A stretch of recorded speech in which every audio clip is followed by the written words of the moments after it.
March of 1973, along the Ohio River in Meigs County, the air held the memory of winter but the promise of spring. The frost had retreated from the high ground, leaving the clay soil dark and soft. But down on the bottomland, on the wide, flat shelf that ran beside the water, the ground was different. It was not soil. It was silt. Arthur Finch stood on the bluff overlooking his property, his hands resting on a fence post of Osage orange that his own father had set 50 years before. The wood was silvered with age, hard as iron, and cool to the touch. He was 71 years old.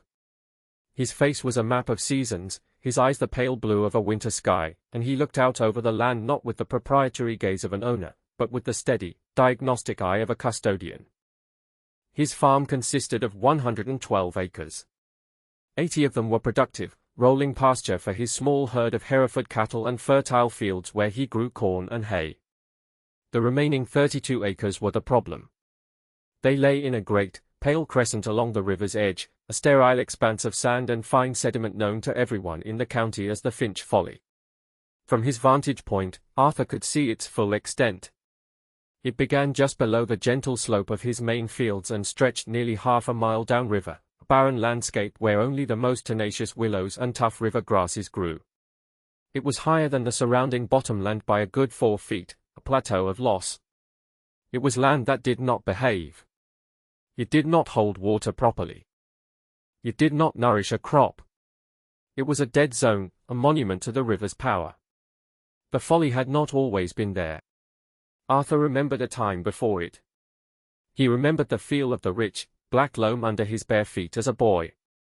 He remembered the sound of his father's cultivator turning that soil, the smell of the earthworms and the dampness. He remembered the grove of immense sycamore trees that stood at the water's edge, their white branches reaching out over the current, their roots anchoring the bank like the fingers of a buried giant. That land had been the best on the farm, the most valuable, the first to warm in the spring and the last to flood in a normal year. The Great Flood of 1937 had changed everything. It was a deluge of biblical scale, a thing of legend even as it was happening. The river had swelled beyond all memory or record, rising not by inches but by feet per hour. It had consumed the town, submerged the bottomlands, and rearranged the very geography of the valley. When the water finally receded weeks later, it left behind a transformed world. The grove of giant sycamores was gone. In its place, covering the richest soil on the farm, was the sandbar. The folly. For 36 years, it had remained. It was a geological fact, as permanent as the bedrock beneath it. Other farmers had lost land in the flood, but most of it had been scoured away, leaving steep-cut banks or gravel deposits. Arthur's father, Elias, had been dealt a different hand. The river had not taken from him, it had given, but it had given poison. It had buried his best land under a mountain of sterile sediment. In the years that followed, Elias had tried to fight it. He had brought in teams of mules with drag scrapers, attempting to peel back the layers of silt. The scale of the task was overwhelming. For every scoop of sand they moved, 100,000 more remained. The mules strained, the men sweated, and the great pale crescent barely changed. It was like trying to empty the ocean with a bucket. He had tried planting things. He sowed rye and clover and other cover crops, hoping their roots would break up the compacted silt and begin the slow process of building topsoil. The seeds sprouted in the spring rains, a faint green blush across the pale expanse, but they withered and died in the heat of summer. The sand held no moisture, no nutrients. It was a desert. The county agent at the time, a man named Henderson, had come out with his soil augers and his pamphlets. He had taken samples, shaken his head, and delivered his verdict. The deposit was too deep, the particle size too large. Elias, he had said, his voice full of professional pity, this is a terminal moraine, a riverine version of one. You can't farm a glacier's leftovers, and you can't farm this. Just fence it off for what it is. So Elias had fenced it off. The Osage orange posts and the 4 strands of barbed wire were an admission of defeat. The fence separated the living farm from the dead. Over the decades, the wire rusted and broke, and the posts stood like lonely sentinels. The folly became a permanent feature of the local landscape and the local vocabulary. It was a cautionary tale, a landmark of nature's immutable power. Arthur had inherited the farm and the folly when his father passed in 1958. He had maintained the rest of the land with the same quiet diligence as Elias. He kept his fences tight, his machinery repaired, his fields productive. He paid his taxes and lived a life free of debt. But he never repaired the fence around the folly. He let it decay, not out of neglect, but out of a refusal to fully accept the defeat it symbolized. Every day, he looked at it. He walked its edges in the spring to see where the high water lapped against its sides. He walked it in the summer to watch the heat shimmer above the pale surface. He walked it in the autumn when the scrubby willows dropped their yellow leaves. He walked it in the winter when the snow blew across it in long, clean drifts. He had studied it. He knew its composition was not uniform. Near the main channel, the particles were coarser, almost sand. Further back, toward the productive fields, the silt was finer, with a bit more clay mixed in. He had dug test holes with a post-hole digger, going down 4, 6, 8 feet. He had found the old topsoil, the black loam of his memory, buried like a lost civilization. It was still there, preserved and waiting. He knew the way the water moved around it.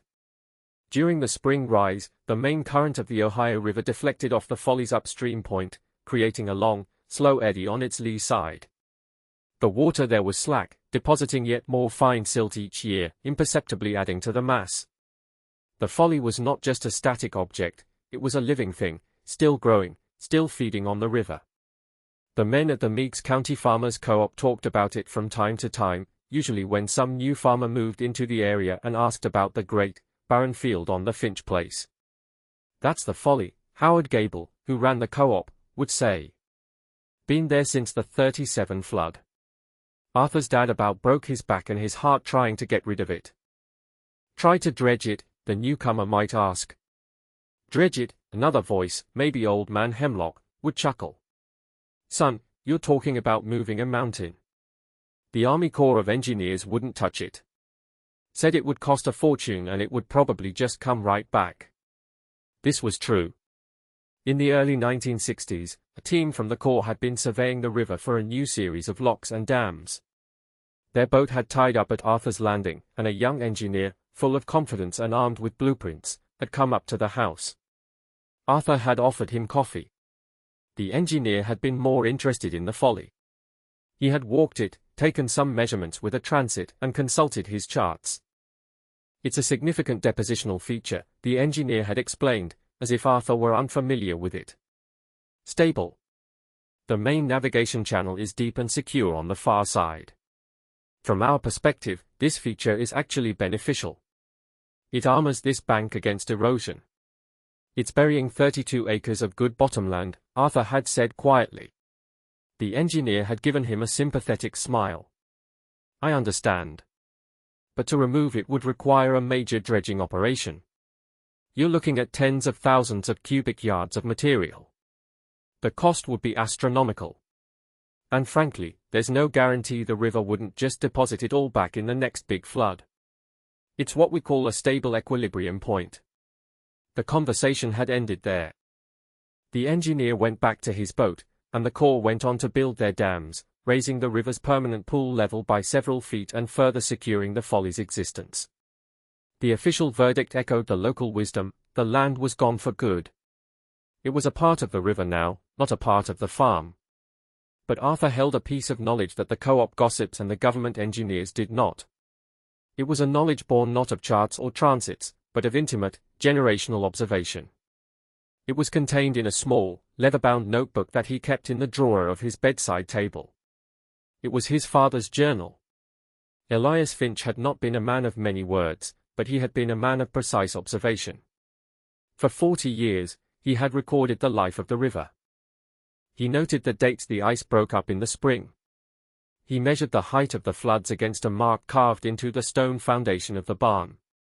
He wrote down the species of fish he caught, the behavior of the migrating waterfowl, the way the currents shifted from season to season. And he had written about the sycamores. Before the flood, he had documented the great grove with an almost reverential attention to detail. He had sketched their locations, noted their girth, and described the way the water swirled around their massive, exposed roots. He saw them not as individual trees, but as a system, an engine that shaped the riverbank. After the flood, after the heartbreak and the failed attempts with the mules, the journal entries had changed. They became more analytical, more questioning. Elias was trying to understand not just what had happened, but why it had happened there. Why had the river chosen that exact spot to dump its load? One entry, from the autumn of 1945, stood out to Arthur. He had read it so many times he knew it by heart. October 12th. Walked the sandbar. The willows are taking hold on the high ridge. The current splits cleanly at the upstream point. Henderson says it is a dead place, but nothing by the river is ever truly dead. The water that brought this sand is the same water that flows past it every day. The power that built it is still here. It is not a question of moving the sand. It is a question of convincing the river to move it. Then came the key passage, the one that had settled deep in Arthur's mind and taken root there for decades. I have been thinking about the old sycamores. They are not gone. They are buried. Their roots are still in the old soil, 8 feet down. They were too big to be washed away entirely. The flood snapped them off, but it could not uproot them. They are still there, a graveyard of giants under all that sand. The river remembers its own bones. If a man could find those bones, he might be able to use them. A root, a stump, it is enough to change the water. It is enough to make a small vortex, a scour. One scour is nothing. But a dozen? 100? The river built this mountain one grain of sand at a time. Perhaps that is how it can be unbuilt. Elias had never acted on this theory. He was an old man by then, his body worn out from the earlier, brute force attempts. The idea remained a hypothesis, a quiet piece of faith recorded in a cheap notebook. For Elias, it was a thought experiment. For Arthur, it was becoming a plan. This spring of 1973 felt different. The new dams downstream, the Willow Island locks and dam, had been operational for a few years. The river's behavior had changed. The spring floods were less violent, but the current was more consistent, the pool level more predictable. The engineer had seen the dam as the final nail in the coffin for the folly. Arthur saw it as a change in the rules of the game. A new constant in the equation. He did not make a grand decision. It was a slow dawning, like the light of a long summer morning. The years of watching, of walking, of thinking, had coalesced. He was 71. His body was still strong, his mind clear. The Herefords could largely take care of themselves for a season. The hayfields could be leased to a neighbor. He had enough money saved. He had the time. And he had his father's theory. He did this quietly. He told no one. He did not want the pitying looks at the co-op or the well-meaning advice from neighbors to leave it be. This was a private matter, a conversation between him, his father, and the river. The first step was to prove the theory. Were the stumps really there? He went to the barn, to the cluttered workshop where tools from 3 generations hung on the walls. He found what he was looking for, a hand-cranked soil auger, a heavy-duty borer with a 2-inch bit and a set of 4-foot extensions. It was used for drilling post holes in difficult soil, but Arthur had another purpose for it. He started at the upstream point of the folly, in the area where he remembered the largest of the sycamores had stood. He set up the auger, a T-handled crank attached to a long steel shaft. He began to turn. The bit chewed through the top layer of dry, loose sand easily. Then it hit the denser, wet silt a foot down. The cranking became harder. He leaned into it, his shoulders and back taking the strain. The rhythm was slow and steady, turn, lift, clear the bit, turn again. He went down 2 feet. 4 feet. He added an extension. 6 feet. The silt was uniform, discouraging, homogeneous column of gray. He was sweating now, his breath coming in steady puffs. 8 feet. He added the second extension. The shaft was becoming unwieldy. And then, at a depth of nearly 9 feet, the auger stopped. It did not grate on gravel or bounce off a rock. It was a solid, definitive halt. The bit had hit something large and unyielding. He tried to turn the crank, putting his full weight on it. The handle did not budge. He reversed the direction, backing the bit out a few inches, then drove it down again. The same dull, solid thud. Wood. He pulled the entire assembly out of the hole, a laborious process of twisting and lifting. The last few inches of the bit were coated in the familiar black loam of the old bottomland. And clinging to the spiral blades of the auger were a few wet, stringy fibers of pale wood. He rolled them between his thumb and forefinger. They were tough, fibrous. Sycamore. He stood up straight and looked out over the vast, pale crescent. A slow smile touched his lips, a rare event. It was not a smile of triumph, but of confirmation. His father had been right. The bones were there. Now the real work could begin. It would be a work of cartography, of archaeology. He needed to map the graveyard. He spent the next 2 weeks with the auger. He did not drill randomly. He established a grid, using twine and wooden stakes to lay out a series of parallel lines 50 feet apart, running from the bank of the old field out toward the river. Along each line, he drilled a test hole every 50 feet. It was grueling labor. Each hole took the better part of an hour to drill down to the required depth. He would set the auger, crank until he hit the old soil layer, and feel for the telltale thud of a root or a stump. If he hit wood, he would mark the spot with a tall willow switch stuck deep into the sand. If he found only soil, he would move on. The men at the co-op noticed his new activity.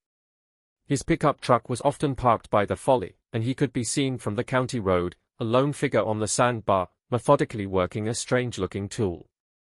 "See Arthur Finch out on the folly again this morning," Hemlock reported one afternoon, leaning on the checkout counter. "Looks like he's drilling for oil." "More like digging for a fool's gold," someone else chimed in. The small group of farmers shared a laugh. Howard Gable just shook his head. "He's a good man, Arthur. But he gets a notion in his head and he won't let it go." His dad was the same way about that piece of ground. The consensus was that Arthur had finally succumbed to a long-dormant family obsession. It was a shame, but not a surprise. Arthur was oblivious to their talk, or perhaps he simply did not care. He was lost in the work, in the rhythm of the auger and the story the earth was telling him. A map began to form, not on paper, but in his mind. The willow switches were not randomly scattered. They formed distinct patterns. He found long, linear arrangements that he knew were the main lateral roots of the old trees. He found large, concentrated areas where he hit wood no matter where he drilled, the locations of the massive stump bowls themselves. He had found the graveyard. Elias had been right. The giants were sleeping, waiting. And they were exactly where Arthur remembered them being. His childhood memories, cross-referenced with his father's journal sketches and now confirmed by the auger, gave him a three-dimensional understanding of the buried landscape. By mid-April, the folly was dotted with over 100 willow switches, each one marking a point of contact with the past. The grid of stakes and switches looked like some strange, modern art installation, a bizarre crop planted in the sand. To a passerby, it was madness. To Arthur, it was a blueprint. It was around this time that Mr. Davies arrived. He was not the same engineer from the 1960s. This man was younger, perhaps in his late 30s, with an air of brisk, academic confidence. His car was a new Ford sedan with a government seal on the door. He introduced himself as a hydrologist with the Army Corps of Engineers, tasked with updating the river charts following the stabilization of the Willow Island pool. "Mr. Finch," Davies began, holding a clipboard and a rolled-up map, "we're doing a routine survey of depositional features along this stretch. Your property contains one of the largest on this side of the navigation channel. We've just completed a new bathymetric scan," he spoke with the clear, unhurried cadence of someone used to giving briefings. "I know the feature," Arthur said, gesturing toward the folly with a nod of his head. "Of course," Davies said, a little too quickly. "I was just looking at the file on this property. It seems this folly, as the locals call it, has been a subject of some interest for a long time. My predecessor noted a conversation with you about it back in 63-inch. I remember, Arthur said. Davies unrolled his map on the hood of his Ford. It was a highly detailed chart of the riverbed, covered in contour lines and depth soundings. He pointed to the area of the folly. As you can see, the deposition is even more significant than we previously thought. Our scans show it's a solid mass, down to the old riverbed clay.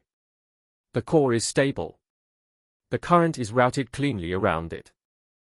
From an engineering standpoint, it's a textbook example of a mature point bar. He looked up from the map and saw the field of willow switches for the first time. He squinted. What's all this, if you don't mind me asking? Some kind of experimental planting? I'm marking old stumps, Arthur said. Davies looked from the switches to Arthur and back again. A look of professional concern mixed with pity came over his face. Stumps? Mr. Finch, our seismic data shows no significant subsurface anomalies. It's homogeneous alluvial sediment all the way down. Your data is wrong, Arthur said. It was not a challenge, but a statement of fact. Davies took a deep breath, the kind a doctor takes before delivering bad news. Sir, with all due respect, this equipment is state-of-the-art. It measures density variations. A buried forest of stumps would show up clear as day.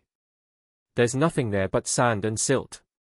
There are sycamore stumps 9 feet down, Arthur repeated, his voice even. The largest one is right out there, he pointed with his chin toward a dense cluster of switches near the upstream point. It's 20 feet across if it's an inch. Davies followed his gaze. He shook his head slowly. Mr. Finch, I can appreciate your attachment to this land. The historical records show your family has been trying to reclaim it for decades. It's an admirable story. But sometimes we have to accept what the science tells us. This land is, for all practical purposes, part of the river now. Trying to fight it is, well, it's not a productive use of energy. The condescension was gentle, but it was there. It was the voice of modern, data-driven certainty dismissing the anecdotal evidence of an old farmer. I'm not going to fight it, Arthur said. I'm going to ask it to leave. Davies stared at him for a long moment, then gave a tight, uncomfortable smile. Well, he said, rolling up his map, I'll be sure to note your ongoing reclamation efforts in my report. He made a small, meaningless pencil mark on the clipboard. You have a good day, Mr. Finch. He got in his Ford and drove away, leaving a cloud of dust on the gravel lane. Arthur watched him go. He knew exactly what Davies was thinking.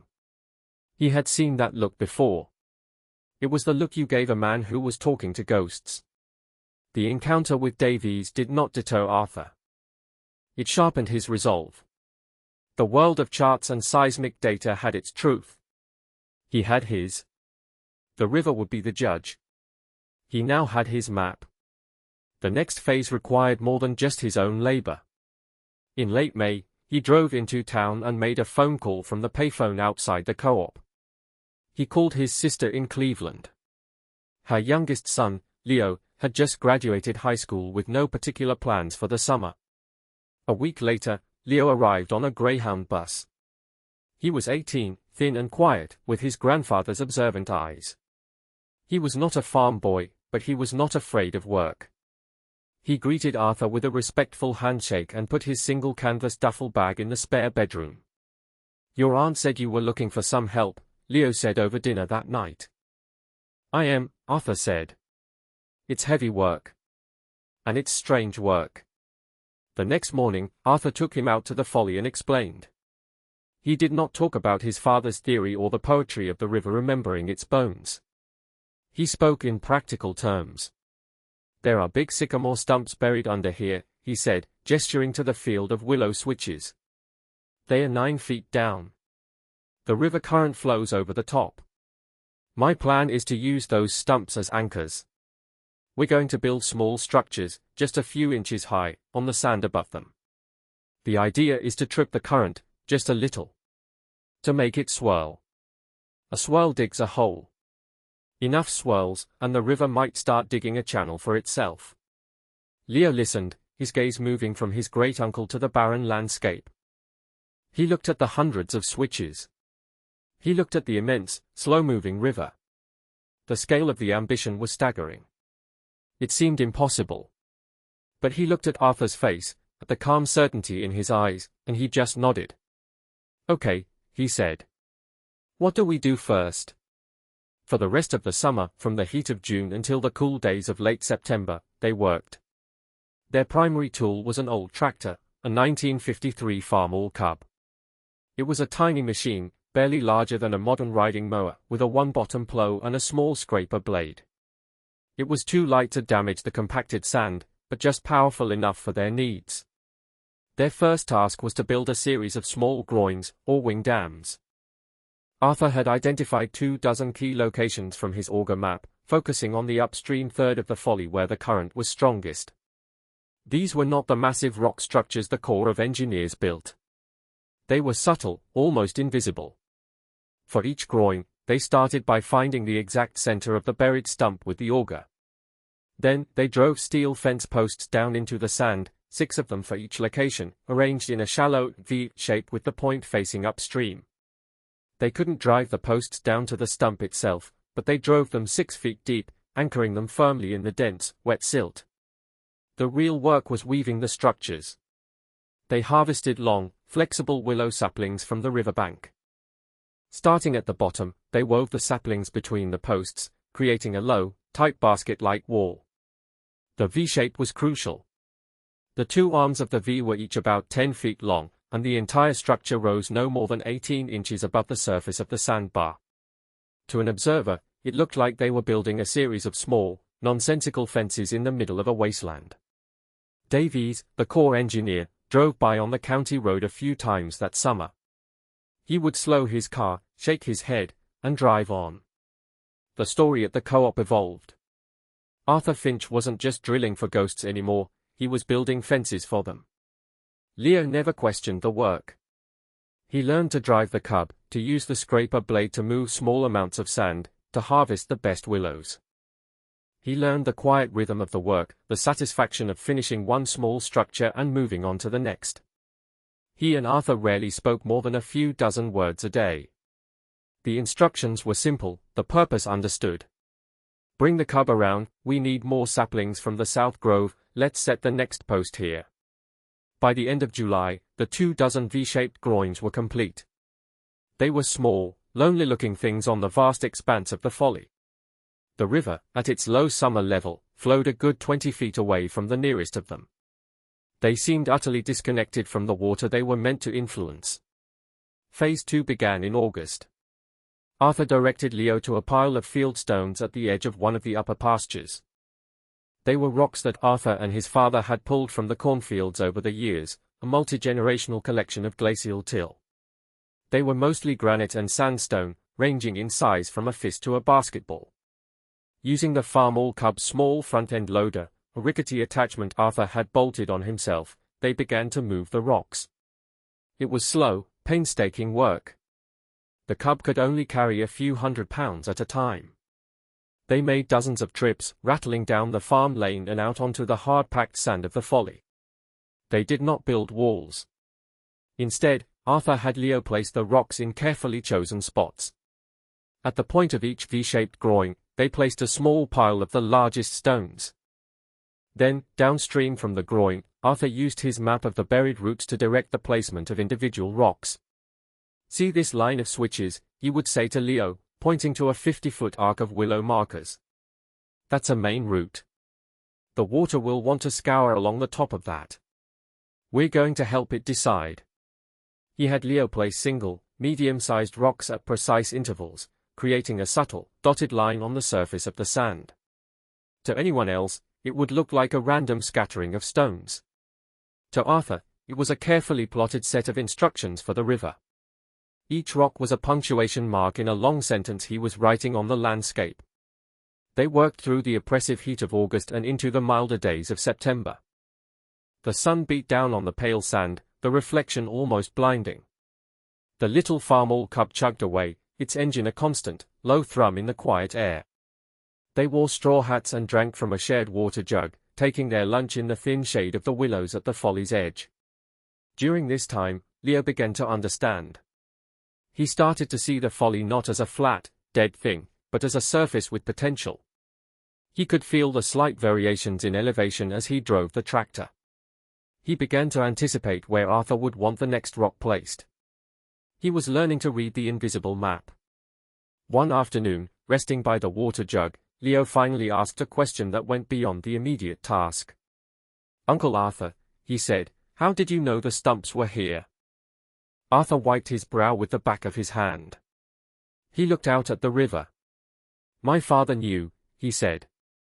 "He watched them go down in the flood. He knew they were too big to wash out. He wrote it down." "And you think this will work?" Leo asked, his voice quiet. "These little fences and rocks?" Arthur picked up a handful of the fine, pale silt. He let it run through his fingers. "The river brought this here a grain at a time," he said, echoing the words from his father's journal. "It can take it away a grain at a time. We're not building a dam to stop the river. We're building a whisper to persuade it." By the 1st of October, the work was done. The folly was transformed. It was now decorated with the 24 low, woven groins and several hundred carefully placed field stones. The willow switches that had marked the test holes were removed. The project was complete, a subtle and strange modification of the landscape, waiting for the water. Arthur paid Leo for his summer's work. It was a fair wage. "You're a good worker," Arthur told him, handing him an envelope of cash. "You listen with your eyes," it was the highest praise he could offer. Leo took the bus back to Cleveland, his skin brown from the sun, his hands calloused. He felt different. He had spent a summer engaged in a monumental act of faith, quiet rebellion against the accepted facts of the world. He found himself watching the way water moved in a gutter, the way smoke curled from a chimney, seeing the eddies and currents everywhere. Arthur was alone again with the farm and the folly. All that was left was to wait. Winter came, cold and deep. Snow covered the folly, burying the groins and the stones under a smooth white blanket. The river froze along the edges. From the county road, the folly looked as it always had in winter, pristine, empty, and dormant.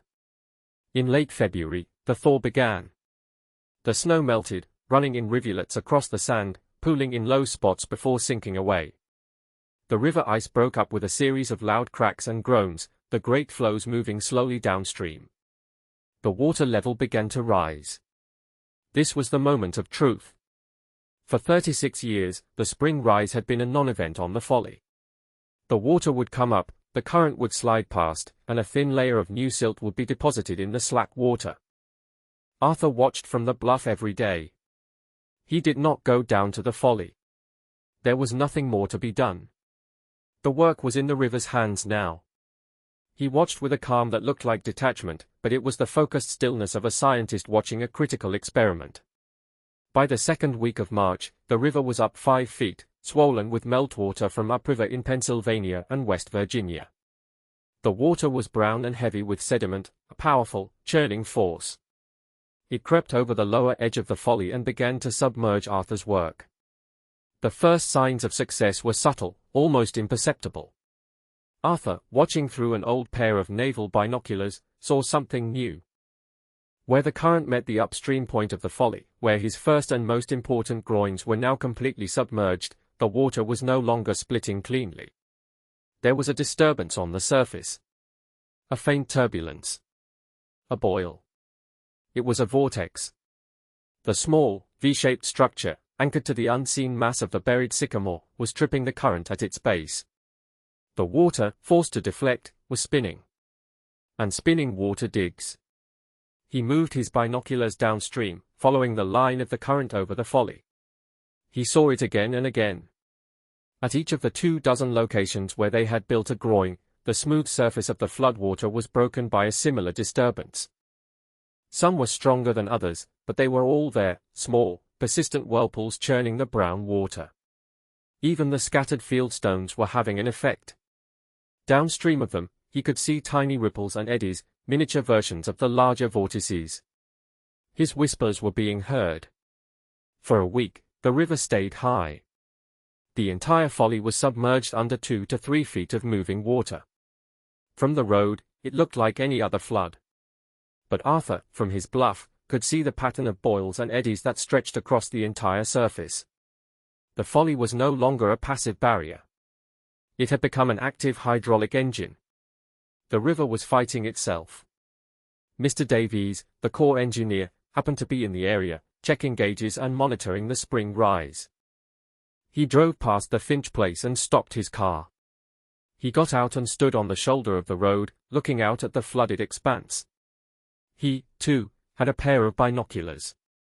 He was not looking for Arthur's project. He was looking at the overall flow patterns. But he saw the anomalies. A regular series of surface boils where there should be a smooth laminar flow. It was not normal. It indicated a significant subsurface obstruction. He remembered his conversation with the old farmer. The talk of buried stumps. The state-of-the-art seismic data that showed nothing. He focused his binoculars on one of the boils. It was a powerful, concentrated vortex, pulling floating debris into its center and sucking it down. That kind of energy had to be coming from somewhere. It was scouring the bed. He stayed for nearly an hour, watching, a frown creasing his forehead. He made a note on his clipboard, a real one this time. Anomalous scour patterns observed on Finch depositional bar. Corresponds to locations of landowners' reported subsurface features. Resurvey indicated. He got back in his car, his expression a mixture of confusion and dawning intellectual curiosity. His clean, predictable world of charts and data had been contradicted by reality. The third week of March, the water began to drop. This was the second moment of truth. Had the scouring been significant? Or was it just a temporary disturbance, soon to be filled back in by settling sediment as the current slowed? Arthur watched as the highest point of the folly emerged from the brown water. It looked different. The sand was darker, wetter. And it was lower. As the water receded over the next few days, the change became dramatic and undeniable. Where there had been a smooth, gently sloping surface of pale sand, there was now a landscape of contours. A distinct channel had been carved, beginning at the upstream point and meandering through the folly, roughly following the path Arthur had plotted with his stones. It was not a deep canyon, but it was a clear and definite feature, 3 feet deep in places and 20 feet wide. The groins were still there, but they were now sitting at the bottom of deep, circular scour holes. The vortex at each one had drilled down, excavating a crater 10 feet in diameter. Some of the holes were so deep that the black loam of the old topsoil was visible at the bottom. And then came the most astonishing revelation. As the water dropped further, the tops of the giants began to appear. In the deepest parts of the new channel and in the scour holes, the flood had stripped away 9 feet of sediment, exposing the tops of the ancient sycamore stumps. They were massive, bleached pale by their years of burial, their wood hard and preserved by the anaerobic conditions deep in the silt. They looked like the bones of colossal beasts, a graveyard unearthed. The largest one, the one Arthur had pointed out to Davies, was fully exposed, a gnarled, flat-topped fortress of wood that was indeed nearly 20 feet across. Its immense, sprawling roots, also newly exposed, snaked away into the silt, forming the very structure of the new channel's banks. The river had not just been persuaded to move the sand. It had been guided to excavate its own history. The stumps and roots, once the problem's hidden cause, had become the solution's permanent framework. They were now the natural riprap, the armor protecting the new channel from the river's own force. By the end of March, the folly was unrecognizable. It was no longer a single, sterile plateau. It was a dynamic landscape. A new, small river channel cut through its center, a miniature version of the Ohio itself. On either side of this channel lay broad, newly lowered flats of damp, dark earth. The river had not removed all 32 acres of silt, but it had carved out the heart of it, carrying tens of thousands of cubic yards of sand downstream. Arthur estimated that at least 20 acres of land were now accessible, the old topsoil either exposed or just inches below a thin layer of new, rich sediment. The success was absolute. It was quiet. It was undeniable. The news traveled quickly through the small community. Farmers driving by on the county road would slow down, then pull over, getting out of their trucks to stare in disbelief. The folly, a landmark of failure for a generation, had been broken. At the co-op, the talk was no longer of Arthur's eccentricity. It was of his genius. "I don't understand it," Hemlock said, his voice full of awe. "He barely did anything. A few little fences and some rocks. How did he get the river to do that?" "He knew something we didn't," Howard Gable said, a deep respect in his voice. "He knew that ground better than anyone. He knew the river." A week later, the Ford sedan with the government seal pulled into Arthur's lane. Mr. Davies got out. He was not carrying his clipboard or his maps. He walked up to the house where Arthur was sitting on the porch, cleaning a piece of harness leather. Davies stood at the bottom of the porch steps, his hands in his pockets. He looked from Arthur to the transformed landscape down by the river and back again. He was silent for a long time. "Mr. Finch," he said finally. His voice had lost its confident, briefing room tone. It was quiet, humbled. "I was wrong." Arthur looked up from his work. He nodded slowly, accepting the admission without fanfare. He set the piece of leather aside. "I came to ask you how," Davies said. "My superiors want a report. They're calling it spontaneous channelization, but it wasn't spontaneous, was it?" "No," Arthur said. "It wasn't. Our seismic gear, our bathymetric scanners. They saw nothing," Davies said, shaking his head in frustration. "Just homogeneous silt." "Why didn't the stumps show up?" "Because they were waterlogged," Arthur said simply. "Buried for 30-some years in wet sand. Their density was almost the same as the silt around them. Your machines were looking for a difference. There wasn't much of one to find." Davies absorbed this. It was a simple, elegant explanation for the failure of his expensive technology. It was a variable his manuals had not accounted for. "Will you show me?" he asked. Arthur stood up. "Come on," he said. He led Davies down the slope and out onto the newly exposed ground. The air smelled of damp earth and river water, the smell of life. Their boots sank slightly into the soft, dark loam. Davies bent down and picked up a handful. It was rich and black, crawling with worms. He looked over at the remaining high ground of the folly, where the pale, sterile sand still lay. The contrast was stark. Arthur walked him to the edge of the new channel. He pointed to one of the V-shaped groins, now sitting proudly on the bank, its base anchored near a massive, exposed root. "You were right," Arthur said. "Trying to fight the river is a waste of time. I didn't try to stop it. The current up here comes across at an angle. All I did was trip it." He crouched down and made a swirling motion with his hand in the air. "Water that spins, digs. These structures, they are too small to stop the river. But they are big enough to make it spin. And I knew where to put them because I knew where the old stumps were. They gave the spin something to hold onto." He pointed to the massive, 20-foot wide stump at the head of the channel. That was the main anchor. It created the first and biggest vortex. That started the channel. The others just encouraged it along the way. He then showed Davies the lines of carefully placed field stones. "These are just reminders," he said. "Little bumps to keep the current focused over the top of the buried roots, where the scouring would be most effective." Davies looked at the simple, low-tech structures. The woven willows, the ordinary rocks, the steel fence posts. And he looked at the monumental result, a new, stable river channel and 20 acres of reclaimed prime agricultural land. The solution was not one of overwhelming force, but of immense, subtle intelligence.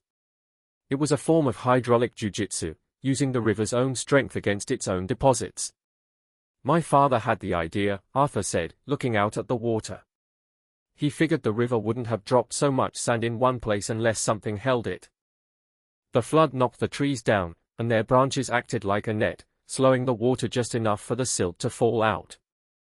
Once the folly was built, it created its own slack water, and it just kept growing. He believed that the cause of the problem could also be the solution. They stood in silence for a while, the only sound the gurgle of the water in the new channel. "We spend millions of dollars on computer models," Davies said, his voice quiet with revelation. "We have formulas for sediment transport, boundary layer turbulence, everything. But none of our models account for this." He gestured vaguely at the stumps, the groins, Arthur's face. "For memory. The river has a memory," Arthur said. "And the land has a memory. Sometimes you just have to know how to listen to it." Davies went back to his office. His report to his superiors was unusual. It included the expected technical data, flow rates, scour depths, sediment analysis. But it also included a detailed, multi-page addendum. He titled it, "The Finch Method, a Case Study in Geomorphic Restoration Using Site-Specific Historical Knowledge and Low-Impact Hydraulic Structures." He described the theory of the buried stumps, the use of small groins to initiate vortex scour, and the critical role of the landowner's generational knowledge. He argued that for certain types of river management problems, especially on a smaller scale, this hyperlocal, low-tech approach was not only more effective but orders of magnitude cheaper than traditional, heavy engineering solutions.